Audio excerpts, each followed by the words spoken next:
Hello दोस्तों, आज की कहानी है अय्याज जिस्म का भाग 49। रंजीत के पिता। विनय, मुझे विश्वास था कि यह काम तुम ही अच्छे से कर सकते हो।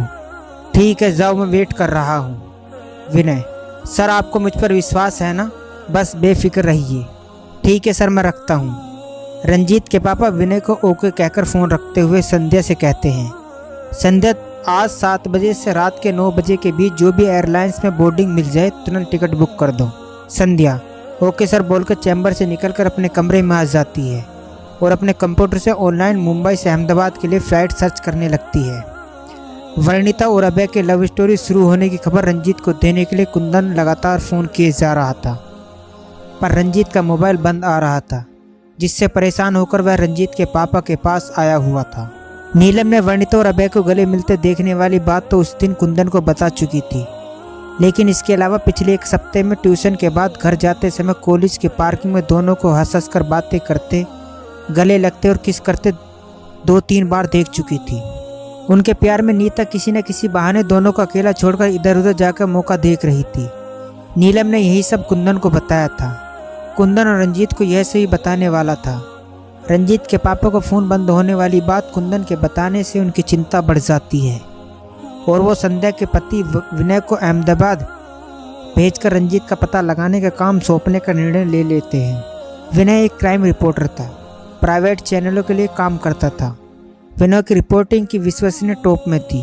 क्राइम न्यूज़ के लिए उसका बहुत डिमांड था, जिसके लिए चैनल वालों से विनय अच्छी खासी रकम वसूल किया करता था। विनय ओपनली ऑन एयर रिपोर्टिंग नहीं करता था।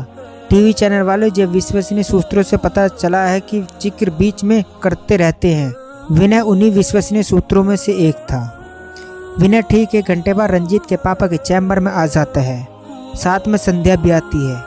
रंजीत के पापा उसे रंजीत के अहमदाबाद जाने का पर्पस बता देते हैं और साथ में अपनी पत्नी रेशमा और राजीव के अफेयर होने की कहानी साफ साफ बता देते हैं।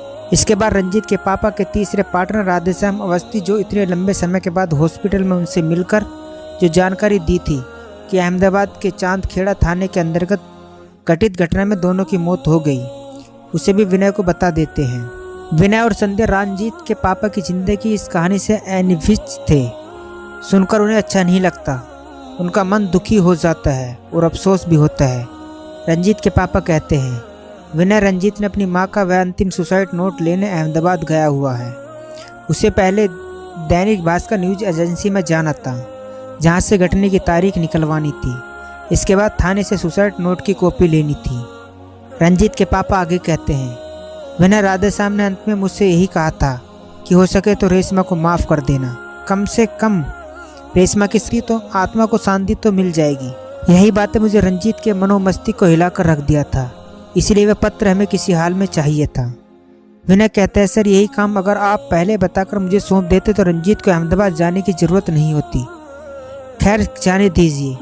ठीक है सर, मैं संध्या को लेकर घर निकल रहा हूँ। शाम को तैयारी करनी है। शाम को 7:40 का इंडिगो में टिकट हुआ है। रंजीत के पापा, हाँ, मुझे संध्या ने बताया तो ठीक है, दोनों निकलिए। और अगर अहमदाबाद जाकर कुछ पूछना हो तो कॉल करना। संध्या और विनय चैम्बर से निकल जाते हैं। शाम को 7 बजे के पहले विनय कैब बुक करके मुंबई एयरपोर्ट के लिए निकल जाता है। विनय को सबसे पहले अहमदाबाद पहुंचकर रंजीत के मोबाइल का लोकेशन ट्रेस करना था। उसके बाद दैनिक भास्कर न्यूज एजेंसी, फिर चांदखेड़ा थाने। विनय भी रंजीत के उन दोनों के नंबरों पर कई बार कॉल लगाया था, पर मोबाइल बंद होने का मैसेज ही मिल रहा था। विनय को समझ नहीं आ रहा था कि इसमें इतने स्मार्ट और दबंग व्यक्ति थे कि इंसान का मोबाइल बंद क्यों है। विनय मन में कहते हैं, कहीं उसके साथ कोई अनहोनी तो नहीं हो गई। इधर यामिनी जब से सुनिए कि 3-4 दिनों से रंजीत का मोबाइल बंद आ रहा है तो उसे भी डर लगने लगता है। वो ऑफिस से घर आ चुकी थी। अपने कमरे पर बिस्तर पर लेटे हुए कॉल लगाकर स्वाति को रंजीत के मोबाइल बंद होने की बात बतला देती है। स्वाति कहती है, यामिनी, मुझे पता लगाकर यह बता कि वह अहमदाबाद के किस काम से आया हुआ था और कहाँ कहाँ जाने वाला था। मैं भी टाइम निकाल कर पता लगाती हूँ। यामिनी, चित्रा के कारण रंजीत अपने लिए बहुत इम्पोर्टेंट व्यक्ति है। चित्रा उसके बच्चे के लिए उसे सही सलामत रहना ज़रूरी है। यामिनी कहते, अरे दीदी, चिंता मत करो, उसे कुछ नहीं होगा। मेरे पापा कहते कि अच्छे लोग दुनिया से जल्दी चले जाते हैं, पर पापियों को जल्दी मौत नहीं आती। स्वाति यामिनी की बातों पर हंसती हुई कहती है, मैं उसके मौत की नहीं सोच रही हूँ। पैसे वाली पार्टी, कहीं किसी ने उसका किडनैप तो नहीं कर लिया। यामिनी कहती है, दीदी अब हम रंजीत के बारे में उल्टा सीधा सोचना बंद कर देते हैं। मैं कल उनके पापा से मिलकर उनका अहमदाबाद जाने का पर्पस पूछकर फ़ोन करती हूँ। आप चित्रा दीदी को अभी यह बात बता दीजिए। स्वाति कहती है, हाँ ये तो इम्पोर्टेंट बात है, मुझे बताना होगा। ठीक है चल फ़ोन रख। रात के 9 बजे अबे अपने कमरे से फ़ोन पर बातें करता रहता है।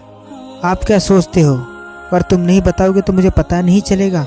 तुमने सोचा है कि मुझे बता कर दुखी क्यों करना, लेकिन जब तुम अपने कमरे में रोते हुए किसी से बातें कर रही थी, तब मैंने तुम्हारी सारी बातें दरवाजे की आड़ लेकर सुन ली थी। क्या होगा आगे जानने के लिए कहानी का अगला भाग ज़रूर देखें। दोस्तों ये था अय्याज जिस्म का भाग 49। दोस्तों कहानी अच्छी लगी हो तो चैनल को सब्सक्राइब करना।